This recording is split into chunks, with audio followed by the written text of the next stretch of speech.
sideways, boys in the days. Sittin' sideways, boys in the days. Sittin' sideways, boys in the days. On a Sunday night, I may blame. Welcome back to Sittin' Sideways. I'm your host, Reezy. You can find me on Blue Sky at Reezy Season and Twitter at Reezy Season. And I'm here with my boy Ike. Yo, what's good? My name's Ike Cuellar. You can find me on Twitter at Ike Cuellar. That's IKECUELLAR. Make sure you guys are tapped into our podcast. It's been a minute, but we are on Spotify, Apple, and YouTube, man. Make sure you guys subscribe on YouTube. That's where we're mainly at. We are back. It's a new season. We didn't really record for the beginning of the season. We didn't do our usual season preview, but that's okay. There's plenty to talk about. We're gonna cover it. First things first. How you been?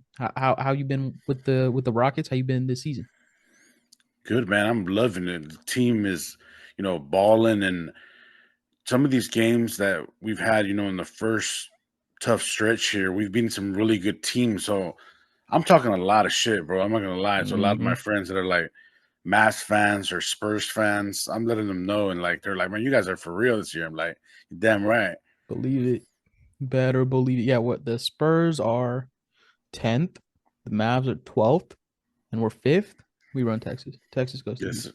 Yes, sir. It's nothing new. So we'll start off with the good news, or the best news. This combination, this duo of Amen Thompson and Tari Eason. Now we knew that Amen Thompson was like a 1% athlete. We knew Tari Eason had the crazy long arms and the crazy big hands. And we knew they were both good at defense. But I did not expect them to be like turning games around by themselves. Like, we're talking Tari Eason against Golden State, 27 points, career high, just took over. Yeah, he was just like, fuck the Warriors. Like, I don't give a fuck who it is. The steals, that last possession he had, not the very last one, but the last one in the sequence where he like fell on the ground, it was just like exhausted. How else? There's not a better way to endear yourself to the fans of the city you play in than to go all out like that. Like, anybody who watched that now is gonna like fight for Tari Eason in any conversation. It doesn't matter. Like, we've seen what the dude is capable of single-handedly, and it was just through sheer fucking force of will. Mm-hmm. So, like, everybody's a Tari Eason fan now, myself included. Mm-hmm. And I told you this before we started recording. He's untouchable for me now in trade talks. Like, you can't give him up. He's too good. You can't give him up. He's already. This is like really year 2 for him, right? Because last year kind of got fucked up a little bit with the injury. He is already crossing that line from role player to star on the team, to like one of the major pieces on this team. He's not just like not to throw shade. I don't mean this as shade because he is valuable to the team, but he's not Jason Tate. He's not just like a plug and play, occasionally play some hard defense kind of guy. He changes the look and feel of the team by himself. So I'll go into Amen Thompson after you go. You go. What are your thoughts on the Terror Twins, on the Bash Bros? To have, 2 wings like this that can defend multiple positions and have superstars from other teams in jail is really exactly what you want to see as a Rocket fan. And we knew this about Tari from last year. That we talked about Tari a lot. I don't know if we would have made the playoffs if we had him, but we definitely would have had a better chance, would have been in a better position. And we talked about it before. And man, it's just a stud, dude. Everything that he's done. Remember that play last night when they both blocked Harden? Mm-hmm. And I was like, holy shit. Double barrel block. Beautiful. Yeah, man. Like, these are the 2 guys that you build around, in my opinion, bro. When you have like these type of wings, this is all you need. Like, we can almost get away with not having a rim protector because of how good these guys play defense, and they make the interior guys even look better because most of the time they're not going to get down there with having somebody in front of them. Mm-hmm. So these are the guys that you want to build around, and we're set. Like, we're going up from here, though. Like, and depending on what happens with the starting lineup, I'm okay with just moving one in there. I mean, we know Jabbar has been struggling.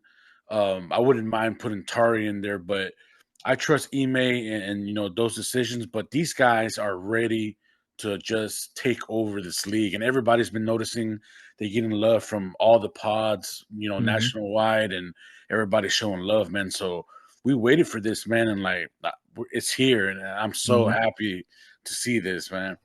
Yeah, and also really quick, um, shout out to Reed Shepard who was trying to get in on the Terra triplets last night. He was Yeah, he was putting in a lot of work. He hit a couple. I think he hit one really deep three, like from 30 feet or something. But like credit to him, he is actually trying. He doesn't get a lot of minutes, but in the minutes he plays, he's fun to watch. I did want to touch on your point that you made that we kind of don't need like a true rim protector with these guys. Steve Jones Jr. made a similar point on his podcast. He said, if you look at the Knicks, because of OG Anunoby's ability and his like length to cover like paint to perimeter, Isaiah Hartenstein can hedge inside the paint. Like he can go out further because like there's going to be another guy there to recover and get to the rim. And we've got two of those guys around Şengün now. So yes, bro. Şengün can kind of chill a little bit on defense. And I'm not saying he's chilling or he's taking it easy or anything. In fact, if you look at the numbers, um, him, Tari, and Amen, I think, are all in the top 10 for the league's defensive box plus minus. Yep. I'm pretty sure. They're all three of them are in there. So they're all playing really good defense. And I know like I've heard that being a good passing facilitating center can help your numbers and box plus minus and shit. Whatever, dude. He is not a negative. He hasn't been the reason we've taken losses. His defense hasn't been the reason we've taken losses. No, Um, but and let me add this before I forget though, Reezy. I saw shout out to Ben Dubose. He asked Ime Udoka after the game yesterday about Shingun's defense, and Ime said that Shingun has improved, as far as protecting the rim. So he's not a liability down there. Just to have those guys help each other in that way is just helping the team. Having I think it's like the third best defense in the league right now.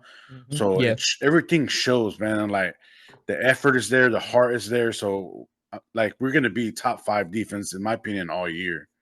Yeah, I think that they have a solid platform to get to that. Um, do you think these two will ever be on like the all defensive team at the same time? I I feel like hope it's gonna so. happen. Like they're gonna Yeah. go down as one of the best defensive duos if we can keep them together.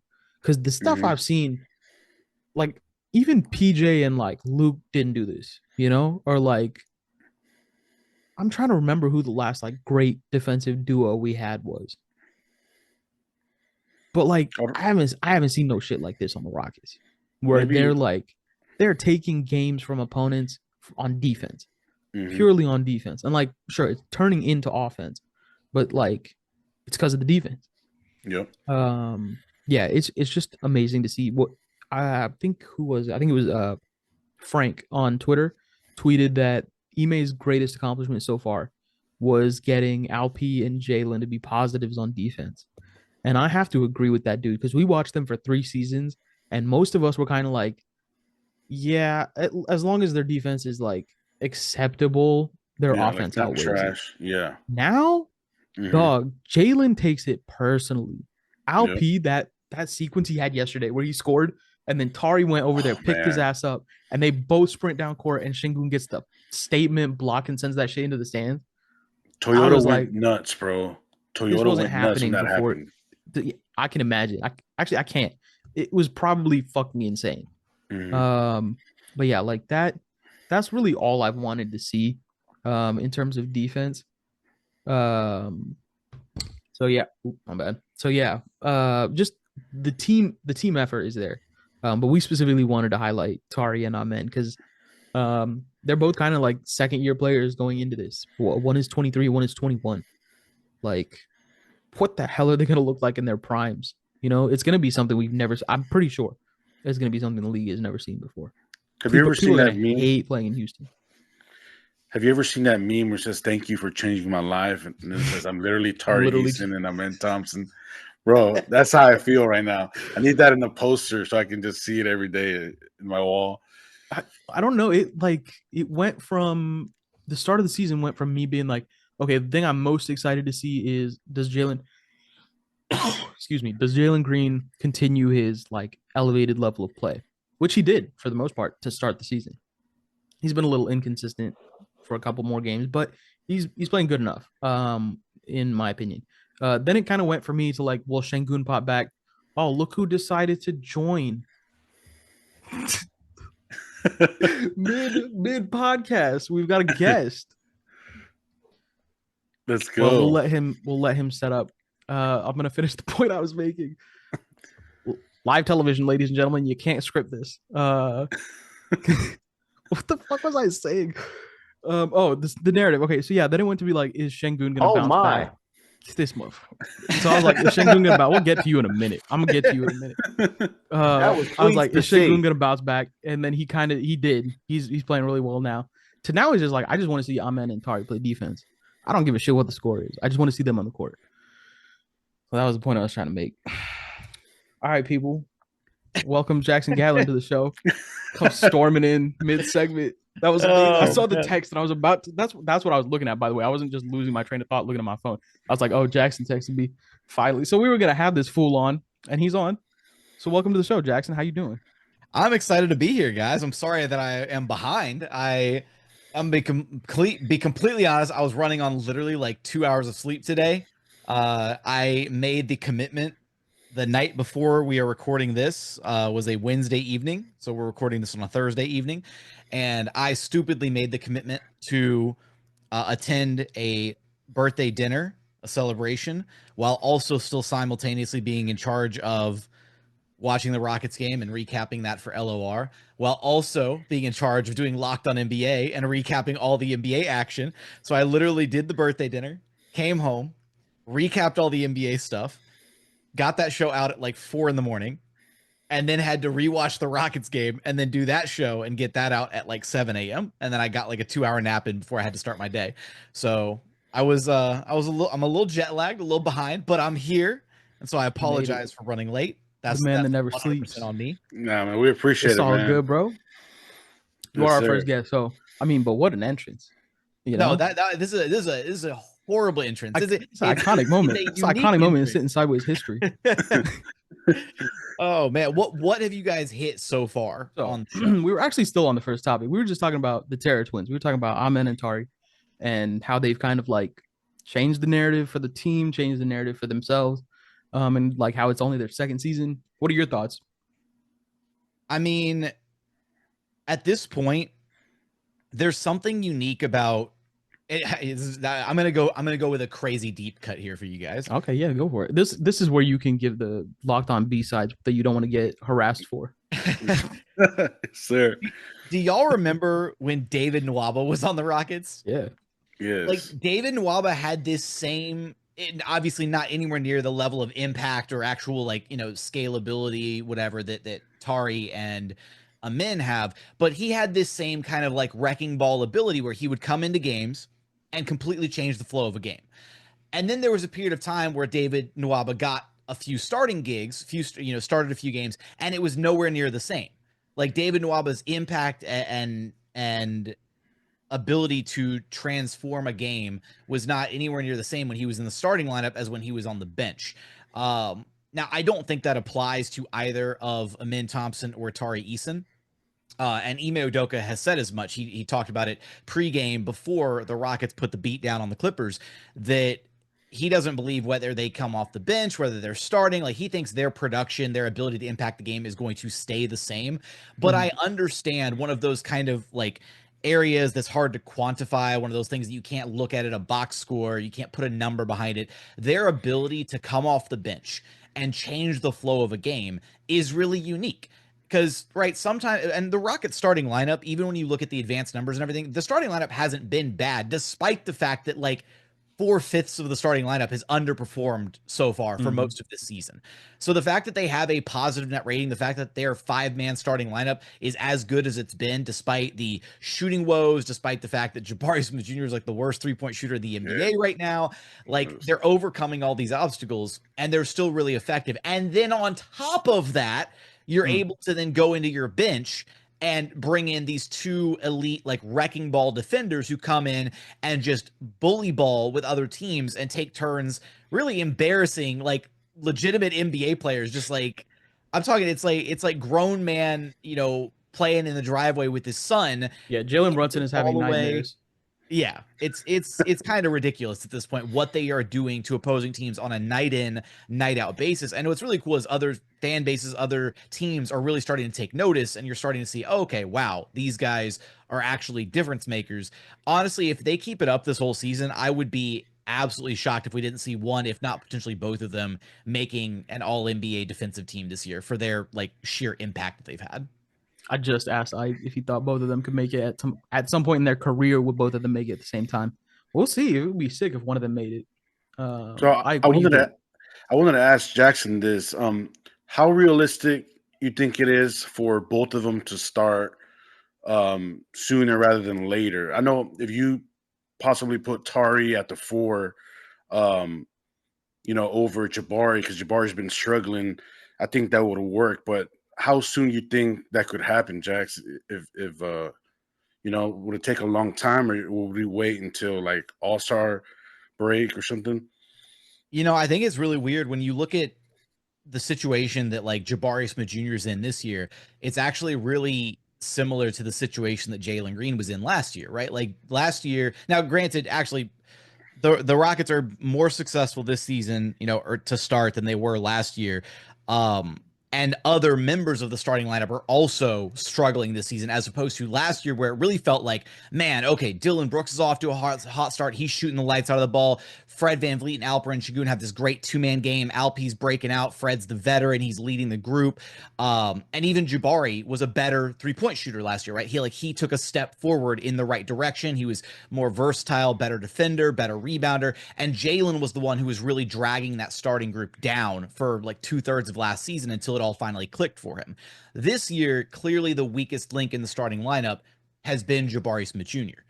Now, I think that there's a lot of coaches, there's a lot of situations in the NBA where you would look at a guy who's shooting 15% on wide open threes like Jabari is right now, and you would say, nah, we can't have this. This is unacceptable. And that stat in and of itself probably warrants a change to the starting lineup. But we already saw Ime Udoka go through this last season with Jalen Green, where there were legitimately points where you could make an argument that Jalen Green should have been moved to the bench and that somebody else should have gotten his starting job instead. I wonder if he's going to extend that same grace to Jabari Smith Jr., right? And I wonder that because they're two very different players, right? Jalen has a lot more on his plate, is responsible for a lot more, whereas Jabari is much more, he's an ancillary piece, he's a role player at this point. I see both sides of the argument. I mean, I think if you're talking about who are the Rockets' best 5 players, Jabari Smith Jr. should not be starting right now. But on the flip side of that, coaches have to also be in tune with things like, where their players are at confidence wise, managing emotions, politics, egos, all these different things that go into being the head coach of a team.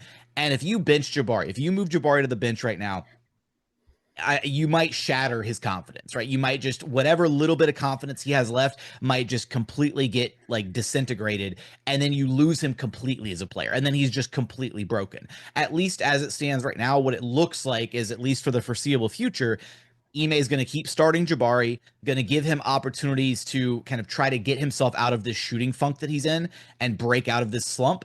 And if he doesn't, then he's going to continue to see his minutes trimmed each and every game, right? It's probably going to get to a point where Jabari is only playing like 18 to 20 minutes a night, and all those minutes that he would normally be getting are going to be reallocated to Tari and Amin, and those guys are going to continue to close the halves, close quarters, close the game, just like we've seen over these last 2 or 3 games where Jabari just he's been a complete non-factor, so he hasn't been out there. So I don't know. I again, conventional wisdom would say they should do it yesterday, but they haven't done it yet, and I can see both sides of the argument. I'm curious for you guys. I mean, do you support the idea of letting Jabari kind of try to work himself out of the slump, or do you think he'd be better off moving to the bench and let him try to figure out whatever's going on in a new role, I guess?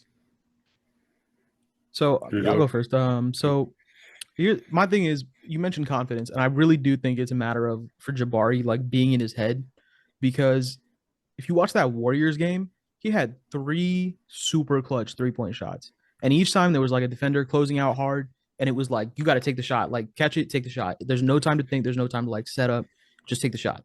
And he made all 3 of them, and it was like clutch time. They were important shots. You guys watched the game, you know.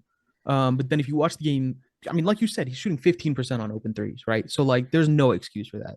But that to me indicates like he's in his head, but not necessarily a confidence issue.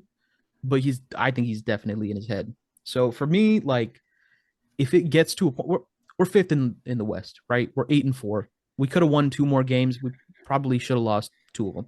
So like, we're not as a team really sacrificing that much to let Jabari keep building from the starting lineup. So like, I'm not dying to see Tari in the starting lineup, but I do think he's earned it. That's where I'm at. Yeah, I agree. I mean, I'll give him a little bit more time. I know the first, tough stretch of the season, we had a tough teams that we were playing against. But a lot of these threes are wide open shots, guys, and I think it is mental, like you said, Reezy.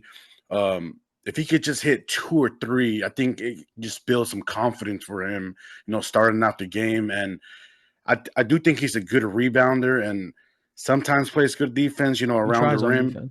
Yeah, but I think it's just mental for him because he's wide open on these shots. And I think it was Jackson that mentioned on one of his episodes, Locked On, where one of your 4 episodes.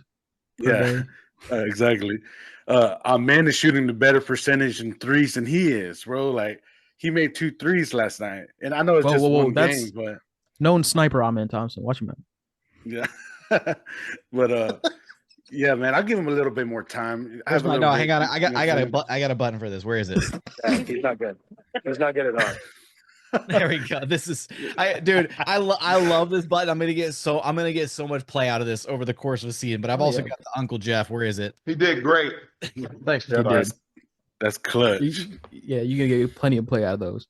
But see, that's also part of like, and I can't take original credit for this idea, but I've been saying this kind of conceptually for a while when it comes to Jabari. He does not strike me as your traditional 3-and-D, park him on the 3-point line and expect him to knock down 3-point shots while he's just ice cold.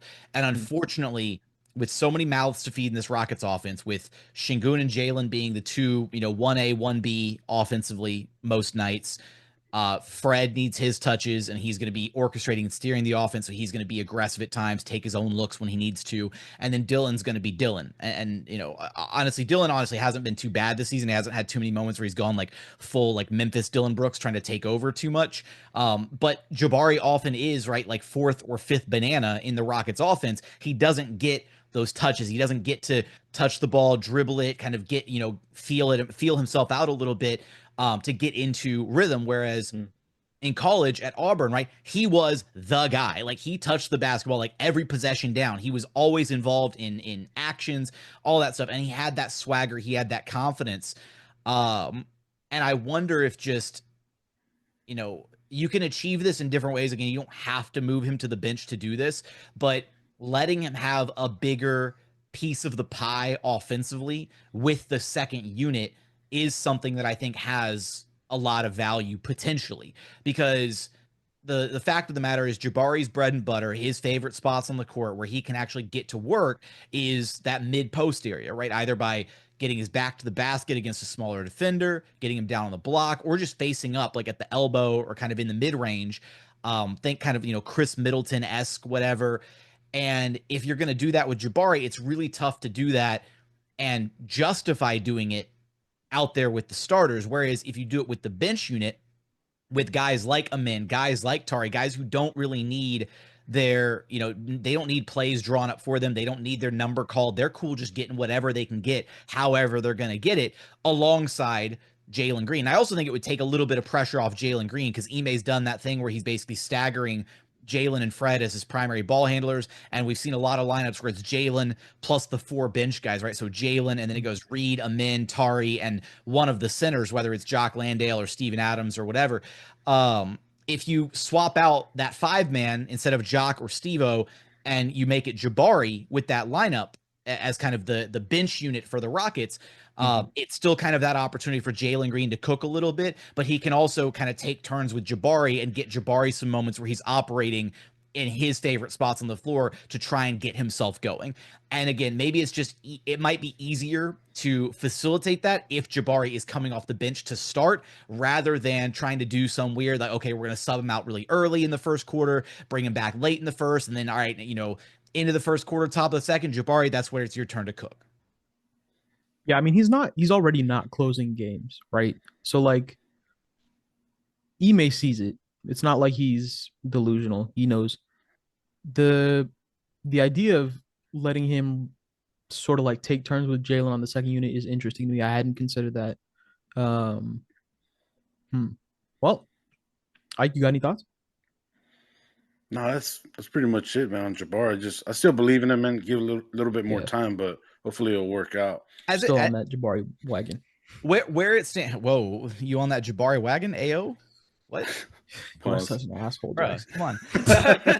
Look, no, I mean, as it stands, it sucks, but it feels like kind of the concept of Jabari as a player is better than where he actually is as a player, because you look at him and he tall, lengthy, switchable defender,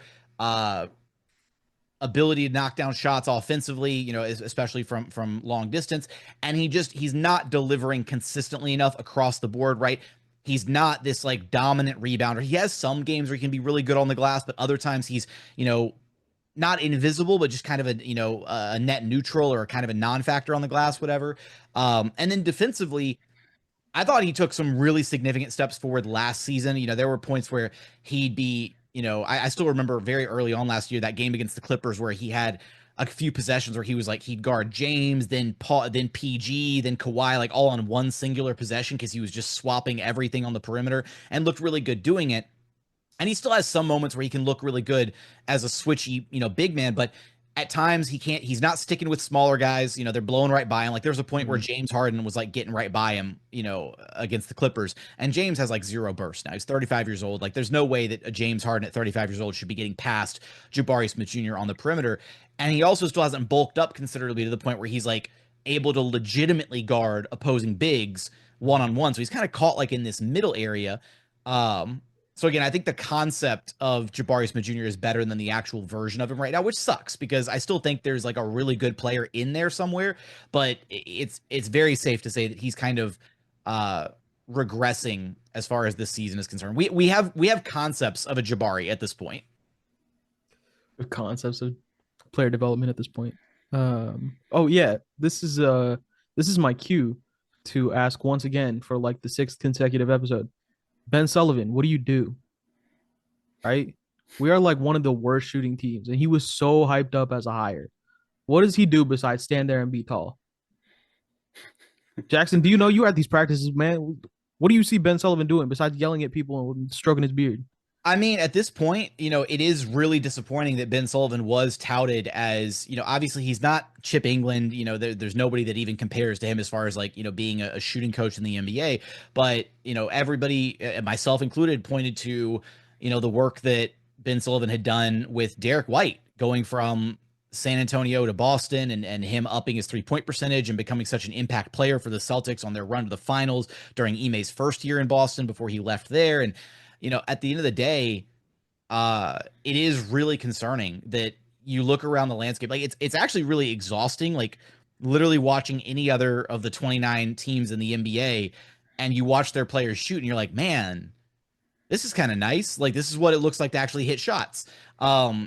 It's also, it could just be like the worst timing ever, right? Where also you got multiple guys all slumping at the same time. I mean, look, Fred VanVleet is like a career, like 38.5% 3-point shooter or whatever. And he's shooting well below 30% to start the season.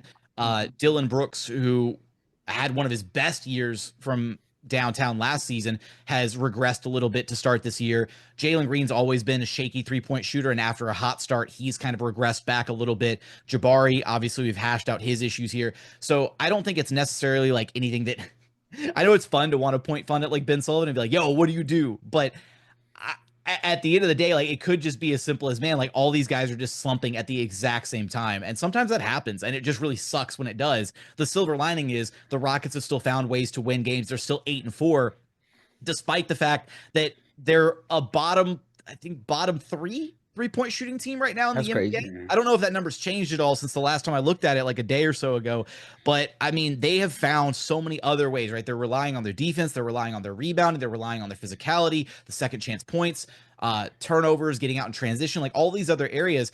And that silver lining should be, man, if they could just regress to the mean, if they could literally just shoot what they shot from 3 last year, holy crap, this team is going to be like unstoppable. And we're talking about like a 3 or 4 percentage point swing from what they're shooting right now, like around like 30-31% a game, to getting back to like the 35% per game that they shot last year, which was still below league average, mind you. Like it was still not a good 3-point shooting team at all. But if they just did that, I feel like they would easily crack like that 10 to 15 bracket or so offensively as far as offensive rating. And then you couple that with the fact that they're a top 3 defense, and that's a team that's you cooking with oil. Yeah. That's the hope. But that also might be some hopium, some copium, whatever. We'll like see. We'll see, because the running joke joke shooting team. Huh? This team might just not be a good shooting team. They might just not have enough players to But every time I've called Ben Sullivan out before, we've turned it around like almost immediately. So it's just the reverse jinx. We'll be all right. I do want to add this though, y'all. Not to put this all on one player, but I would like for Reed Shepherd to shoot more.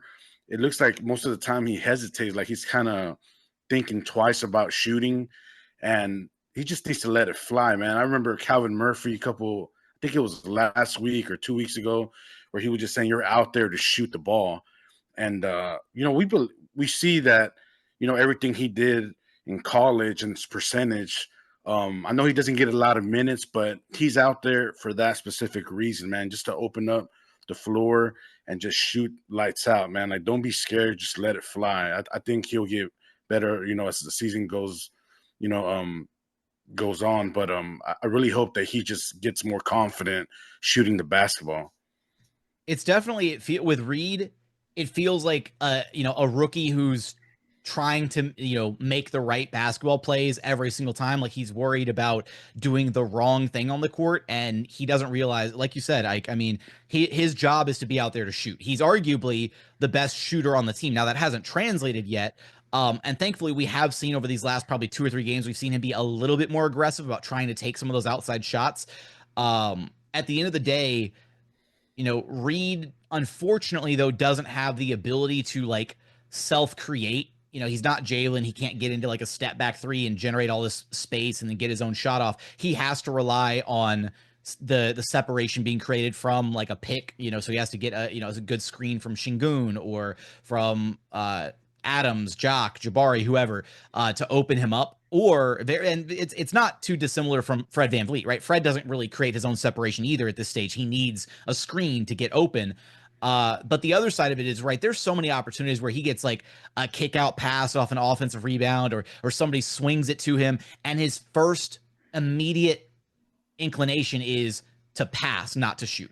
Right. He's got like a very pass first mentality, which isn't a bad thing. It's just something that he needs to break out of, and he needs to shift that mentality over more so towards, okay, if I have the ball, I need to shoot. There have been so many different possessions, right, where you've seen like Reed has like a sliver of daylight, like he could have gotten a shot off, but he's looking and surveying and trying to figure out, okay, where's the next pass? Like, who am I swinging this to? Is somebody else open? And in that half second to a second that he takes to survey, he loses his window to shoot the ball. But the opportunities are there. And one thing that Reed does do well, which I feel like it takes young players often a little bit more time to figure out and to do, is he moves well without the basketball. Now, he's not Steph Curry, Snow Curry, Cocaine Curry, whatever you're going to call him. He's not like running laps around the perimeter and like, running around a million screens to get open off movement to then catch and shoot. He's not doing that. But he's just very simply relocating. Like when, if Jalen has the ball and he starts an action kind of, at the top of the key, and then, strong side is towards maybe like the left side of the court, Reed will start to drift up, right? Or, he'll be in the deep corner and he'll drift left or right or whatever to kind of drift into what are called those shooting windows, right? And what that does is it gives him openings for guys like Jalen, guys like Şengün to hit him with the pass when they do make their move, when the double team inevitably comes to try to stop them, when they're able to collapse defenses. So he does a good job of making himself available as a release valve. It's just that final little step of, okay, you're open, you've got the ball in your hands, stop looking to pass and just shoot the ball. Yes. Yeah, exactly. it feels very much like rookie, just like a mental block. So, yeah, but I wouldn't even say think either mental of us block. are-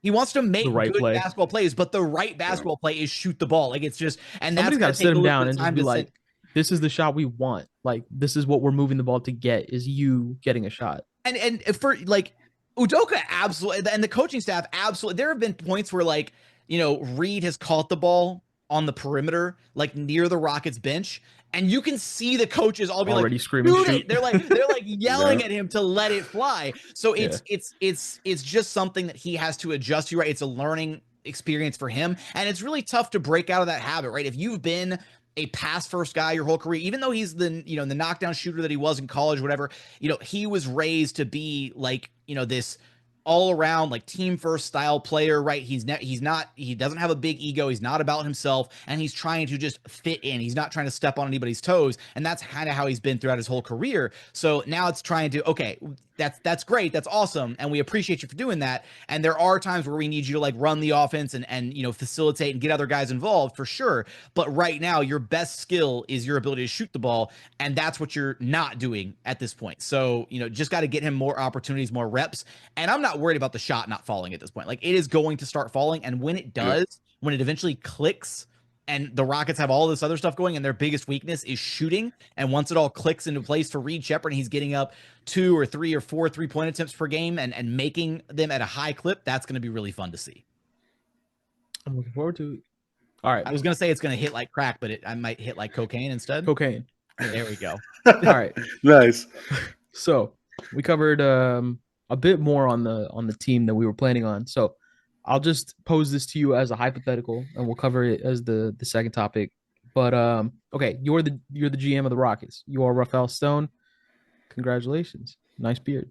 You get a call from Milwaukee saying, "Yo, do you want Giannis? What are you willing to offer? Who's off the table for you?" That's the main question. Who are you not willing to give up in a hypothetical for Giannis? Yeah, no. Got his ass. I got his ass. What else do right. I have here? Hang on. I would consider trading anything. Try and trade stuff for better stuff. Look, Forgot about that. it's really tough, the whole Giannis angle of it, because he's a top 3, top 5 superstar, literally in the middle of his prime right now. That being said, there's a certain, I don't want to say novelty, but fans attach themselves, and I'm guilty of doing this myself, of you attach yourself to this idea of, man, you really want to see these guys grow and like hit, right? You want to see these guys turn into star players. You want to give them the time, whatever, to become who you think that they could become, who you think that they were going to be when they got drafted. And I think there's like a certain like expiration date on players where you start to kind of back away from that, that fantasy land, whatever outcome. We kind of hit that wall at one point last season with Jalen Green, where we thought, man, okay, it's year 3. He's not looking great. He's struggling analytically. He's one of the worst players in the NBA. Maybe it's time to cut bait and, move on. And, Ime didn't do that. He stuck with him, had the insane month of March. This year, bit of a mixed bag to start the season. So, and he got the contract extension, and TBD, we will see whether that was the right move from the Rockets. And look, he has improved. He's grown in so many areas of the game, but if he can't just be a consistent shooter, then, you need your shooting guard to be able to be a consistent shooter. So we'll see if that was the right decision down the line. It feels like we're kind of approaching that same territory with Jabari, right? Like year 3, like what are we doing here? Is he gonna improve? Is he gonna take another significant step forward? Do you need to try and, trade him while he still has like value, while you can capitalize on his quote unquote potential? My biggest barrier to wanting to do a Giannis move is that Giannis and Şengün will not be able to coexist on the court. If you're trading for Giannis, that means you're trading Alperen and Şengün. And because Şengün has been the closest thing to an established star that the Rockets have had over the course of the better part of the last year and a half or so, it's really, really tough to want to break away from that. The flip side, though, is like, how much more would you need to attach besides just Alper and Şengün, right? It's Şengün plus what else are you giving up, right? Is it Şengün and Jabari and Cam? Is that your trade offer to the Bucks? Do you do that trade offer for Giannis? Which if you make that the offer, if it's Şengün, Jabari, and Cam, that actually works out perfectly financially if you make that trade, not this trade deadline, but next summer. Those three guys together, once Şengün's contract extension kicks in, make exactly, like literally, I think it's exactly like $54 million, which is exactly what Giannis makes in his contract. Do you make that trade, or is that an overpay? And it wouldn't potentially just be those guys, right? Maybe those guys, and you might also still have to throw some draft capital in there because again, he is a top 3 or top 5 star in his prime right now. Do you make that? This is the difference between us and Jackson. Jackson answers as like a realistic analyst type motherfucker. I was over here 5 minutes before you got on saying you can't have Jalen, Şengün, Tari, or Amen, and you still got to give me Giannis somehow. So that's where I'm at. I'm just letting you know. I know in that reality we don't get the trade done. I know it doesn't happen. I'm fine with that. Then I don't have to delete a lot of tweets. But that's where I'm at. I'm not letting. No, man, stand by those tweets. That's the thing, is like stand by every single tweet that you've ever seen. I didn't delete the Russell Westbrook tweets. There you go. See, same exact situation, right? Look, I'll be completely honest. I'm not a big fan of the brand of basketball that Giannis plays. I don't think it's aesthetically pleasing. But you cannot deny that it's dominant, right? You cannot deny that he is effective. But Giannis, and in a very similar light to Alper and Şengün, is it feels like, and we haven't yet to see the Rockets really decide, like, hey, okay, we really believe in Alper and Şengün, and we are going to build and cater this entire team around one player. The Rockets have yet to make that decision, right? If they made that decision, then we would see a bunch of, knockdown 40% shooters around Alper and Şengün. We would have seen guys being moved to be able to put the right pieces around him. Again, a kind of a mini Denver Nuggets-esque style offense to try and really maximize Şengün's abilities as, a post-up threat, somebody that can facilitate and kick out for wide open looks. Again, very similar to the Denver Nuggets with Nikola Jokic. But we haven't seen them do that yet. If you trade for Giannis, that is a point where you then have to look at, okay, how do all the other pieces fit next to Giannis? You trade for Giannis, you need to have 4 shooters around him, and you need to have 5 out spacing. And if you don't, it's going to be a train wreck offensively. So that's kind of the downside, is once you make that move, you are committed to that star. Like, you're locked into that guy and that style of basketball. Right now, the Rockets aren't locked into any particular style. Right? There's some nights where they play through the hot hand of Jalen Green or Fred VanVleet. There's other nights where Alper and Şengün's the best guy on the court, and they're playing through him. There's other nights where the Terror Twins with Amin and Tari, and they're the reason they win games. They can win in a variety of different ways right now. They're not bound to just one guy. Now, it's usually when you're the one guy you're bound to is a top 5, top 3 guy. It works out pretty well in your favor most of the time. And last season, we saw the Rockets kind of stuck with the, they were bound to one guy. They were basically bound to Alper and Şengün. And if Şengün had an off night, guess what? The Rockets were probably losing that game. They didn't really have enough outside of Alper and Şengün to win games. And at various points later in the season, once we got to like January, February, whatever, before Şengün's injury, the book was kind of out on the Rockets. Like, other teams realized, oh, if we just stop Şengün, nobody else can do anything on that team. And Fred's not self-creating. He's not going to do anything outside of the pick and roll with Alpi. So I don't know. It's tough to sit here and say you wouldn't do it, because then you'd immediately be like, you'd be contenders again right away. You'd be contenders. Yeah. You would still have a very young, exciting core of Jalen, Amin, Tari, Reed Shepherd in the mix. And, the biggest hole that you would have to fill at that point is you would need to probably try and find a starting caliber center that could hit the 3 ball at a semi-reliable rate. But at the same time, you could also just run Giannis technically at the 5 and, immediately throw Tari, Eason into the starting lineup, and a starting lineup of Fred, Jalen, Dylan, Tari, Eason, and Giannis Antetokounmpo, like that's 5 out spacing right there. That'd be a fun lineup to watch. Then you still have a Min Thompson coming off the bench, Reed Shepherd, the other bigs. Like I don't know. I'd be very intrigued to see it play out. I'd also be heartbroken to see Alperen Sengun traded to another team, being completely honest. Giannis is 30 now, right? He's about to be 30. He's like 29. He's literally the exact same age that James Harden was when he decided that the situation was crazy in Houston. The timelines are very similar, right? It's like this year's Milwaukee Bucks feels a lot like, either the 2019-2020 Rockets with Russ, or potentially like the year right after, right, where just everything blew up and Harden asked out after 9 games. I would actually do that trade, Jackson. Defensively, could you imagine Giannis, Amen, and Tari on the floor at the same time? Other teams would be in jail, dog. Like, they would not be able to score. And then, of course, you got to surround them with shooters, right? Because that's how you're going to build your team if you decide to make that move. But we'll be top defense in the league, at least top 2 for sure. Other teams would not be able to score on us. And that would be scary, like defensively. Tari and Giannis could just link arms and like stand at half court. They wouldn't be able to get past them. That's the other side of it, though, is we've only seen Giannis play. Obviously you can take a look at like overseas, basketball, international play, whatever. But in the NBA, Giannis has always played next to Brook Lopez. At least while the Bucks were good, right? He's always played next to Brook Lopez. He's had this massive drop big, and he's been able to be the roaming, rim deterrent, presence to blow up plays, to be that weak side help defender, the weak side shot blocker, all those different things that he provides because of having a guy like Brook Lopez in the middle. You don't get that if Giannis is your 5. And if he's having to guard opposing 5s full time, how, one, is he capable of doing that? Is he willing to do that?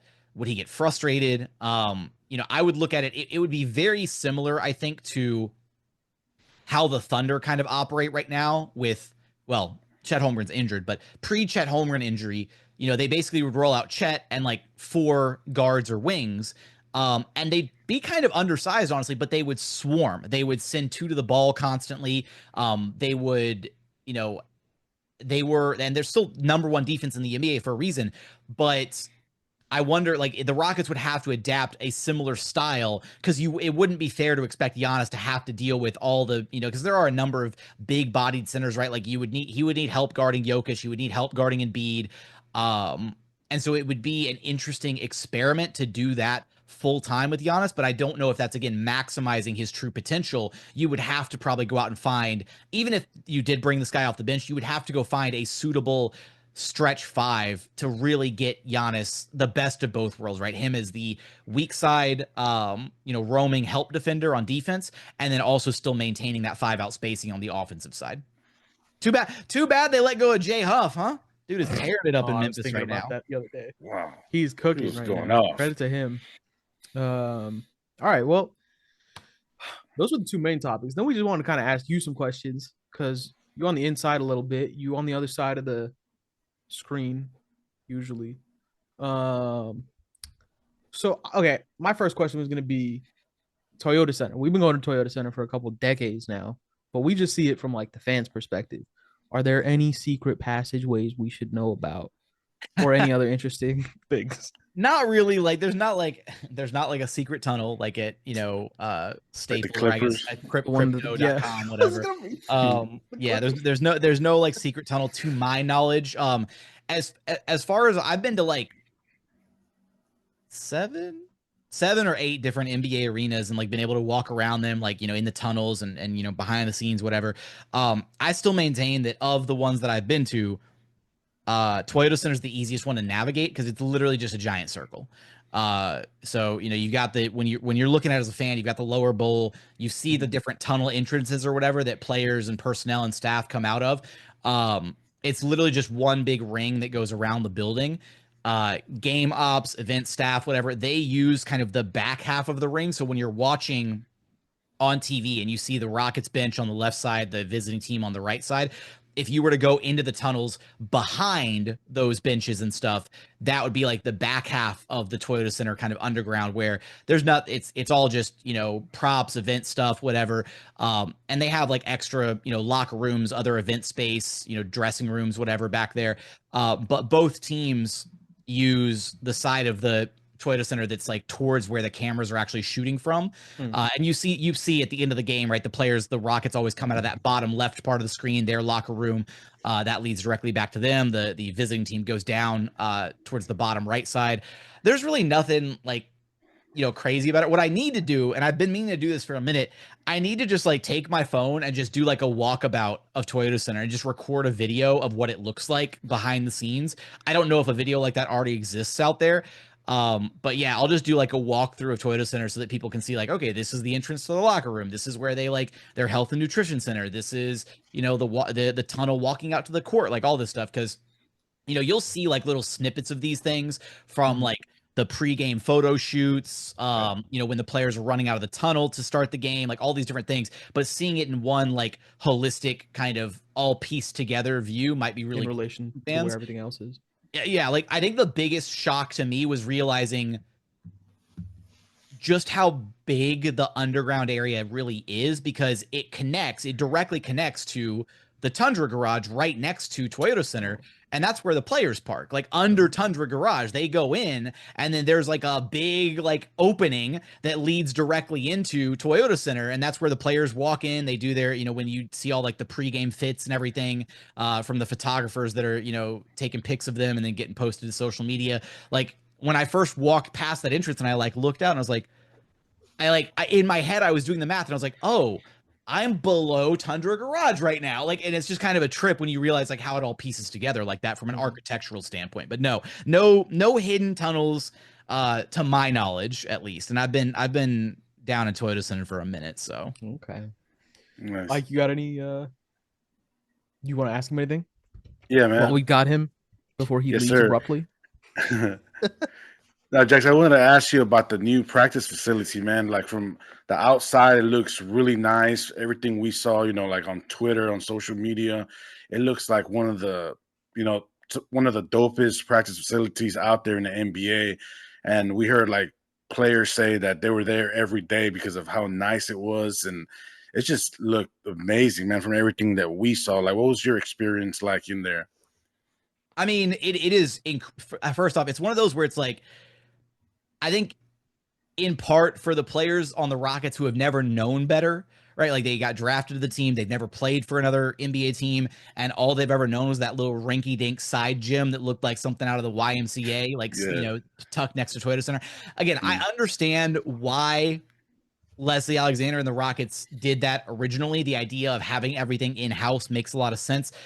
But, it's downtown Houston. There's a very limited amount of space. There wasn't any, buildings, nearby adjacent to Toyota Center where they could have built, a true, practice facility. And at the time, it wasn't a bad idea. It wasn't anything, state of the art, but it also wasn't like behind the times or anything. But then as the NBA progressed and as advances in technology and stuff, and everybody wanted to get the competitive edge, the Rockets kind of fell by the wayside with that little practice gym that they were stuck in.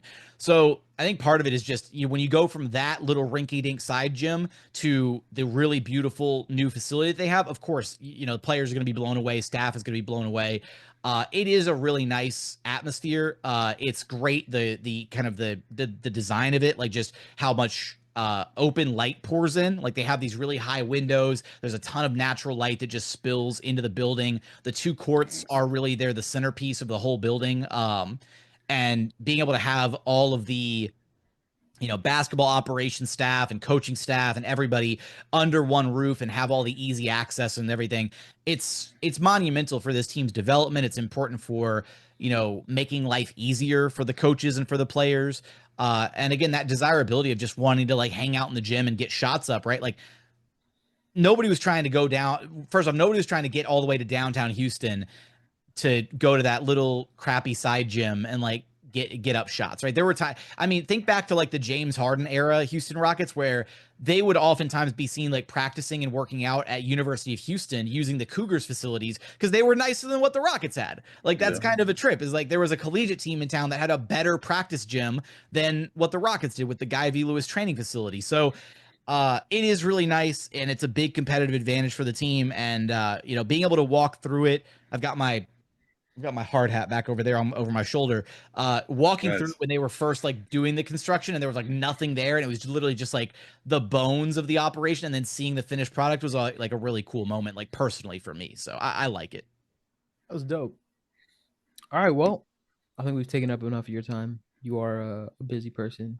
Are you sure? I mean, I was 30 some odd minutes late. My watch is telling me. No, you weren't there. When I mean, we were chopping it up for a while before we started recording. We recorded for like 5-10 minutes before you got on. Okay, I feel less bad now. No, actually, you know that makes the entrance even funnier because I joined thinking y'all were like 30 minutes deep into the podcast, and like I for real was just like crashing the scene. I didn't realize y'all were only like 5 or 10 minutes in. No, we had just started like 5 or 10 minutes earlier. You came in busting the door down, and I was like, what the like this great thing showed up on screen. I even said like I gotta admit I had waiting room on, so I gotta admit you didn't have to do none of that. You just jumped in. But it worked out. No, I was gonna mention this is relevant Sitting Sideways lore. You're the reason that this podcast happened because you introduced us. You remember at the Golden State Rockets game we were watching from, I don't remember where we were at, but it was the game that Steph Curry hit his first game winner. That piece of shit. Oh, that's right. At Social Beer Garden. Yeah, Midtown. The Rockets watch party. That was where Ike and I met, and you introduced us. Holy crap, that is a throwback, man. Mm-hmm. Wow. Yeah, that's crazy. I had no idea y'all didn't know each other before then. That's wild. Because I knew you from, I don't even remember what, just Twitter before Locked On. Yeah. But I didn't know Ike before that. And you introduced us. And then we chopped it up, and we felt like just talking about the Rockets was so natural. Ike was like, we should put this on wax. Yeah. So we did. Yes, sir. That was the year I think we had, I think KPJ was on the team. It was, right? I'm pretty sure it was still KPJ. And I think, if I'm not mistaken, that was a Christian Wood team too. Yeah, definitely Christian Wood on there. I think Wood was on the team. Yeah, it was those were some dark days, man. Where's my what's he up to now? Hang on. They're not getting after it like they're supposed to. No, I got one more throwback for us. Lob threat. There we go. Oh, I was really hoping it was gonna be Eric Gordon. I'm the head honcho. Man, I can hit you with the EG. I always have the EG. Hit me with all of them right now. I haven't heard these in so long. That was sweets to see. Boom. Another one. Do I not have? Where's the glove? Hang on, clutch. Raj, carry the show for a second. Shit. You put me on the spot on my own show, motherfucker. This is my show. You can't do this to me. Look at what he's doing to us, dog. That's Jackson for you, man. Find it. Oh man, I thought I had running the show again. Jackson, you can tell he's in that. I'm looking for. I was trying to find. I used to have the full EG weather service on the soundboard, but I recently cleaned up the soundboard, got it more organized, and I don't have it saved in my audio file. So I've only got the 3 little chopped up bits. But yeah, I've got some. Hey, Houston fans! I am so happy. I'm so happy, like always. Yeah, I did some bullshit because he is too easy. He's all soft. Okay, Alfred Şengün. Just dragging it all through the soundboard where we got. Alfred Şengün is an all-star. I'm just letting everybody here know it. The Wizard is an all-star. You heard it here first. We got to grab that fucking ball, to be honest with you. That's what I want. We got to grab that ball, but coaches are dogs. All the players are dogs. I'm a dog. Oh, that's clutch. What it is. We'll end it on some Tari Eason in honor that's of a good one to end it on. So if you want, you can use our larger platform to plug your little podcast if you want. Oh, absolutely. 100%. No, I appreciate you guys for having me on. I'm just an up and coming aspiring podcaster. Got a little show. It's called Locked On Rockets. So, go check it out. Every subscriber counts. So I appreciate you guys. It's always good to be able to hang out with you guys. It's always good to be able to talk Rockets ball with y'all. Sorry it took so long to get me on the show. No, that's all right. We'll have you on more often moving forward. Yeah, whenever you can find the time. I know you're busy, so I'm recording like 4 pods a day. By the way, Jackson, touch grass, buddy. You looking a little pale. Man, I was running errands all day today. I just look pale. It's my natural. You live in Texas, though. Why are you so pale? It's my natural pasty white skin complexion. Okay, how dare you? Nah, your professional studio lights are just too good. Is this thing? I not can sa- see it on the thing jersey. not synced? Anyway, can I change? we'll this? let No, him go. whatever. This motherfucker is doing us a favor. Thank you for coming on. Yeah, This was man. I fun. appreciate you, Jackson, for sure. Just in like 20, 30 minutes, man. He dropped so much insight. We appreciate that. Yeah, we'll you guys know where to find us. I'm on Twitter at Reezy Season. I'm on Blueski at Reezy Season. Say Blueski. Yeah. Are Why you? you You're calling on it there too now. Blueski? It's called Blue You can find Sky. Jackson on Blueski at Jackson Gatlin. I'm on Twitter. Will be on Blueski soon. Yeah, we'll be. But I'm on Twitter at Ikecuellar. That's Ikecuellar. Now make sure y'all tap in, man. We'll have more guests on the show, and you know what I'm saying. We start cooking from now on for sure. Yeah, Jackson said he could get us email on the show, so tune in for that.